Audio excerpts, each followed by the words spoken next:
Calculate fix end movement पहिली step आहे. Screen दिसते?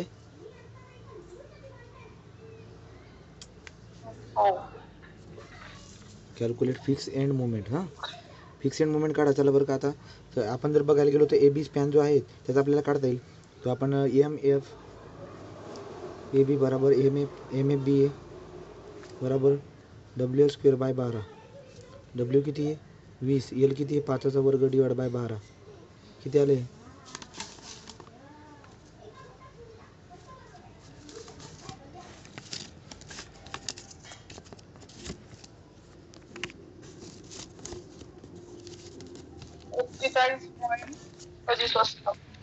41.41 ना, 41.67. 41 ना. पुढे जाऊया. दुसरा घेतला त्याचा सेंट्रल पॉईंट लोड आहे M B C M F B C M F C B is equal to W L by 8. W आहे 25, एल आहे 6 डिवाइड बाय 8. सांग.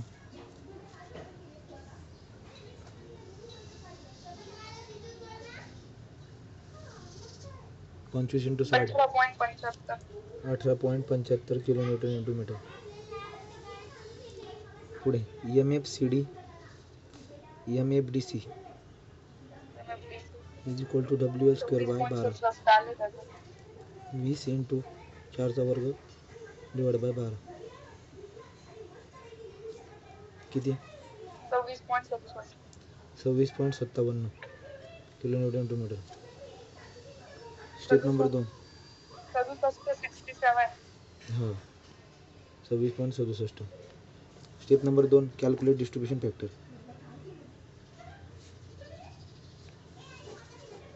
डिस्ट्रीब्युशन फॅक्टर काढा. Joint member K of member K of joint distribution factor.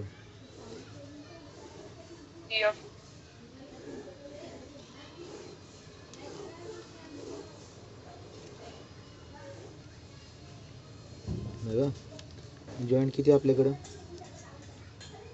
A B C D.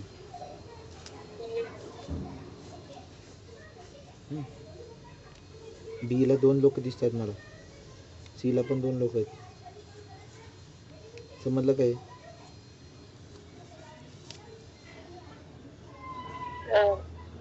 चला बरं, ए B काय येतं?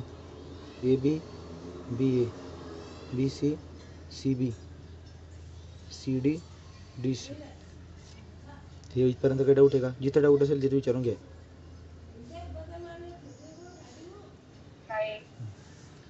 के of member dash dash dash dash dash dash. Done. चला आता बी म्हणजे बी वर उभा राहा, एकडे बघा. बी वर उभा राहा, एकडे बघा. फिक्स म्हणजे 4 EI by L. 4 EI by L. L किती आहे? एल आहे 5 म्हणजे 0.8 EI. बी सी, बी वर उभा राहा, सीकडे बघा. इंटरमिडिएट आहे ना, बी वर उभा राहा, सीकडे मधला आहे. मधला म्हणजे मधला सुद्धा 4 EI बाय एलच राहतो. 4 EI बाय एल किती त्याचा? 6. किती उत्तर सांग?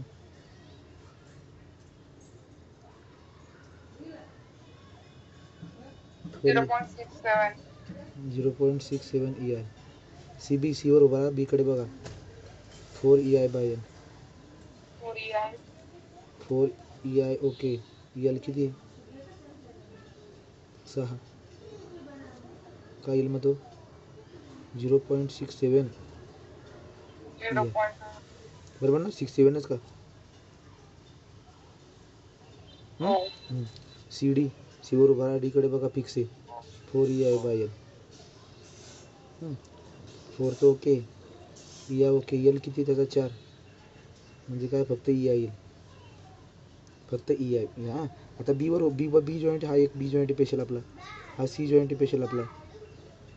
बी दोघांची बेरीज केली तर किती? 0.8 EI प्लस 0.67 EI. नाही कळालं असेल तर विचारून घे. किती झाले? 0.8 प्लस 0.67.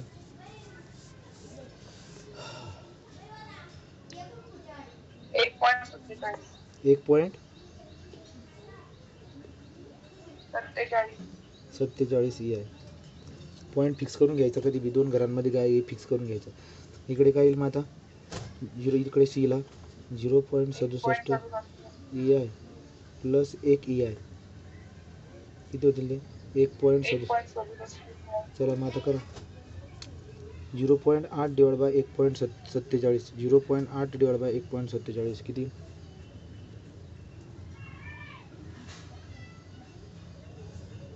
0.54. हा जर 0.54 असेल तर हा किती असेल 0.46. का आला का कसं काय? कारण की बी जॉईंटला दोघांची बेरीज 1 व्हायला पाहिजे. हां त्यामुळे मी एकामधून हे मायनस करून टाकलं 0.46 आला. कॅल्क्युलेटरवरती करायचं, तोंडीने करायचं. पुढे आता हे 0.67 divide by 1.67. 0.67 divide by 1.67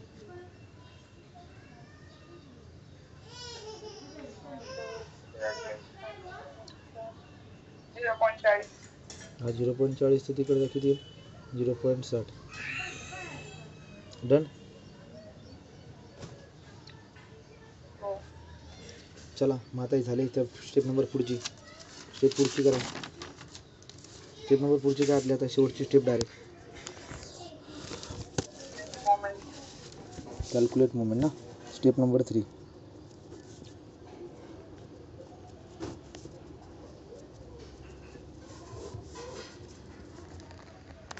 calculate moment. चला मोमेंट कसं काढणार? पहिले काय जॉईंट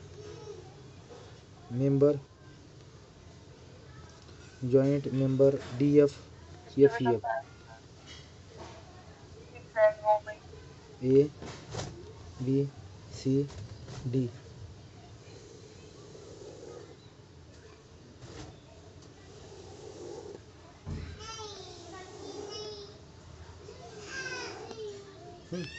बीच्या ठिकाणी 2 रेषा, सीच्या ठिकाणी 2 रेषा.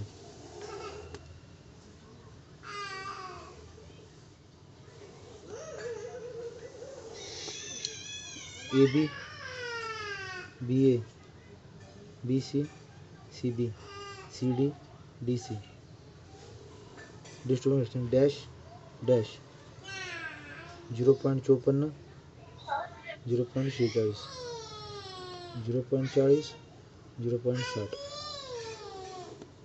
आणि आता फिक्शन मोमेंट टाका प्लस मायनस पहिलं काही 41.67 आणि हा बी इकडचा बी 41.67 41.67 हा प्लस आणि हा इकडचा काही मायनस.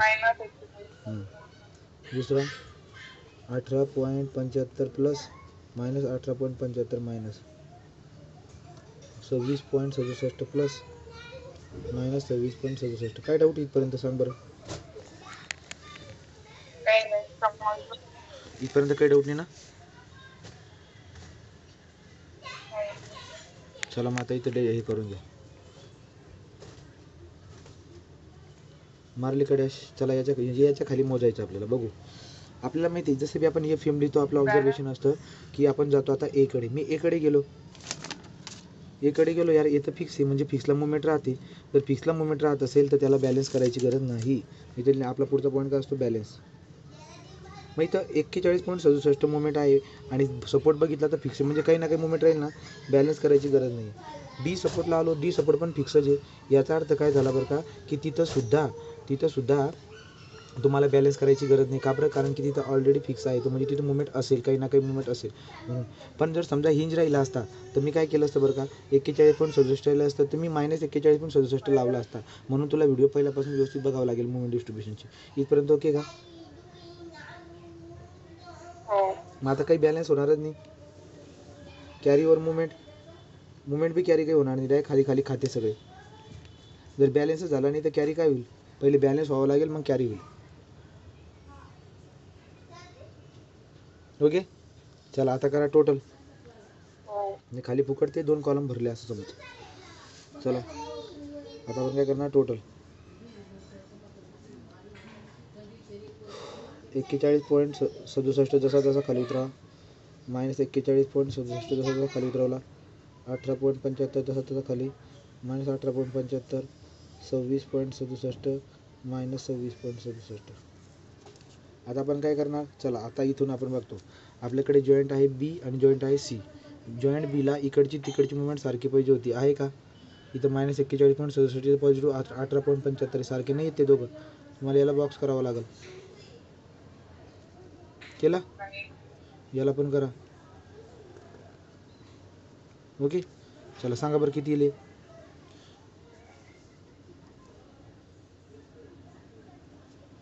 -41.67 18.75 प्लस 18.92 -22.92 एवढा उरला आहे तिथं. -22.92 तिथं उरला आहे. तू तुझ्या कॅल्क्युलेटरमध्ये किती घेशील? पॉझिटिव्ह 22.92 घे. 22.92 घे कॅल्क्युलेटरमध्ये, कारण की तिथे निगेटिव्ह आहे, तू पॉझिटिव्ह घेशील. तू 22.92 घे.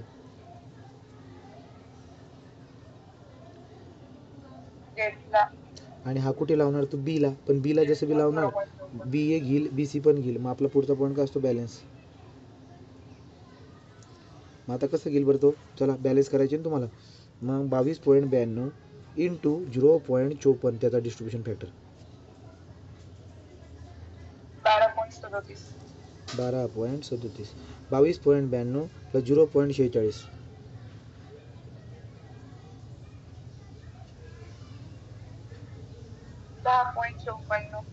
10.54 झालं. सेम इकडे पण कर, इकडे बी करून घे.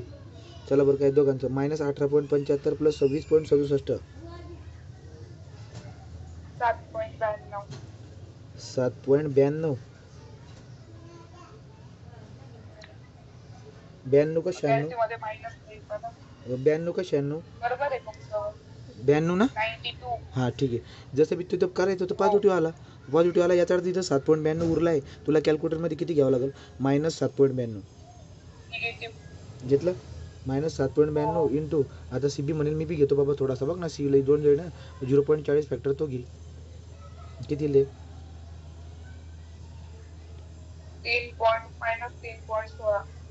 -3.16 परत मग आई ते करेल 7.92 इंटू -7.92 इंटू 0.60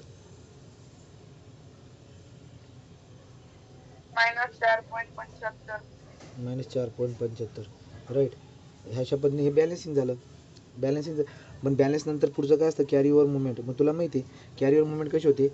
आता हा बघा, आता हा वाला आहे बीवाला इकडचा, हा काय म्हणेल बाबा मला कॅरी व्हायचं बरं का. मग तो एकडे कॅरी व्हायचा ट्राय करेल इकडे, तर ना हे कुठे जातात? हे एंडवाले इकडे जातात. पण त्यांना घेतो का चेक करा. 12.67 हा म्हणतो मी इकडे जातो, आणि ए कोण आहे? येतं फिक्स आहे, आणि फिक्स किती घेतो? निम्मा. फिक्स किती घेतो? निम्मा. याचा अर्थ 12.67 निम्मा किती होईल?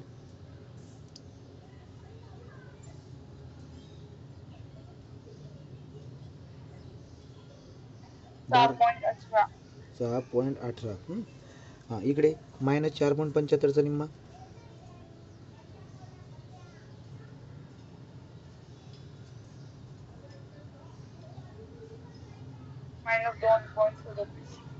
-2.37 बरोबर. इथे